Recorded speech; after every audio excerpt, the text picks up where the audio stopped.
Allah n'aime pas les traîtres. Allah n'aime pas les traîtres tout simplement parce que ce sont des gens qui ne sont pas véridiques. Ce sont des menteurs. Et Allah subhanahu wa ta'ala déteste les menteurs. Le traître, c'est celui qui va avoir un double discours, un double visage. Devant toi, un visage bienveillant et un discours bienveillant, alors que derrière toi, c'est un traître. Il va trahir tes secrets, il va trahir tes conversations secrètes que tu as eues avec lui peut-être. En fait, c'est quelqu'un qui n'est pas véridique, c'est quelqu'un qui a un double visage, un double discours. Et ce sont les pires des gens. C'est pour cela que le prophète sallallahu alayhi wa sallam a dit « Inna min sharri nasi dhal wajhayn » qu'Allah nous en préserve. Parmi les pires des gens, ce sont les gens au double visage. Alladhi ya'ti ha'ula'i biwajh, celui qui va voir un groupe de personnes avec un certain visage, ou une personne tout simplement. Et il va voir une autre personne ou un autre groupe de personnes avec un tout autre visage. Donc tu ne peux pas avoir confiance en ce genre de personne. Le traître, c'est celui qui, quand tu vas te confier à lui, il va dévoiler tes conversations secrètes. Le traître, c'est celui qui va quelquefois venir te rapporter des choses sur une personne, soi-disant parce qu'il y a une nécessité et un besoin de te rapporter des choses sur une personne. Mais quand il va voir l'autre personne, il va rapporter des choses sur toi. En fin de compte, c'est quelqu'un qui trompe les gens, mais en fait, il ne fait que se tromper lui-même, tromper sa propre âme perdue.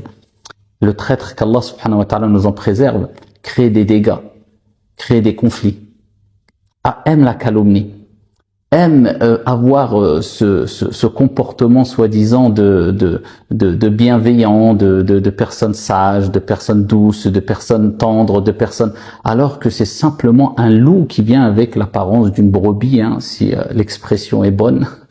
Donc c'est pour cela que le prophète lui-même, alayhi afdalus salatu wa taslim, s'éloignait des traîtres, s'éloignait des gens qui ne sont pas dignes de confiance. Plus que cela, lui-même cherchait protection près d'Allah subhanahu wa ta'ala parce que, attention, personne n'est à l'abri. Donc ce message s'adresse à ceux qui sont dans la traîtrise pure et simple, sont dans ce comportement de double discours, double visage surtout. Cachent ici le mal qu'ils ne veulent pas montrer, ils ont oublié qu'Allah dévoile le mal. Mais ça s'adresse aussi à nous qui, on espère ne pas être des traîtres, hein, qui ne sommes pas à l'abri de tomber dans la traîtrise un jour ou un autre. Eh bien, le prophète lui-même, alayhi salatu wassalam, wa huwa man huwa, il cherchait protection près d'Allah azza wa jalla contre la traîtrise. Et il disait, wa a'udhu bika min al-khiyana. Et je cherche protection auprès de toi contre la trahison. Le croyant ne trahit pas. Le croyant est loyal. Le croyant est fidèle. Le croyant est juste. Le croyant est équitable. Et c'est pour cela qu'il faut faire attention à qui on fréquente. Il faut faire attention tout simplement à qui sont nos fréquentations. Puisque quand tu as une fréquentation, tu as tendance à te confier à cette personne-là et tu ne sais pas si c'est un traître ou pas, si ce n'est si la personne a fait ses preuves. Avant de se confier, il ne faut pas se précipiter, premièrement, parce que tu ne sais pas qui est en face de toi.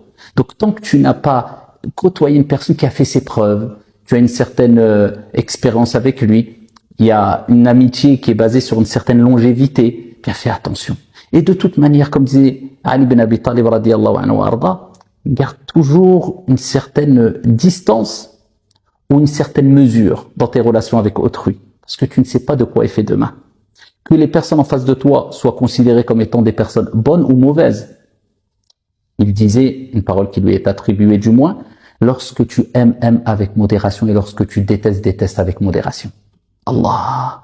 Quand tu aimes une personne, avec une certaine modération, parce que si tu n'as pas une certaine modération, tu vas trop te lâcher, trop te confier, et tu vas te précipiter dans cette relation très intime, très proche avec lui, et peut-être demain, cet ami-là deviendra ton ennemi, et tu vas le regretter, parce que peut-être ça sera une personne qui non seulement est un ennemi, puisqu'il peut avoir des ennemis qui restent loyaux et justes et équitables et véridiques, mais peut-être ça sera un ami traître qui va tout dévoiler, ce qu'il y avait entre toi et lui.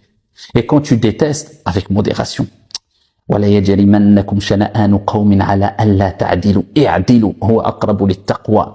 Que la haine que vous avez envers une personne, par exemple, ou un groupe de personnes, ne vous pousse pas à être injuste, inéquitable. Soyez juste, cela est plus proche de la piété. Reste objectif. Quand tu détestes une personne, et si tu as tes raisons, garde une certaine mesure dans ton sentiment que tu as envers lui. Ce sentiment de dégoût vis-à-vis de lui ou de haine quelquefois, bien que la haine c'est mauvais. Donc attention, une mesure. Pourquoi peut-être que cet ennemi deviendra ton ami? Et tu vas le regretter. Tu vas te dire, voilà, j'ai pas contrôlé ma colère vis-à-vis de lui. J'ai dit des choses irrattrapables. J'ai fait des choses irrattrapable, alors qu'aujourd'hui c'est mon ami. Peut-être que, en fin de compte, je m'étais trompé. Tu vois, toujours une certaine mesure. Quand tu aimes, pour aussi ne pas être trop déçu.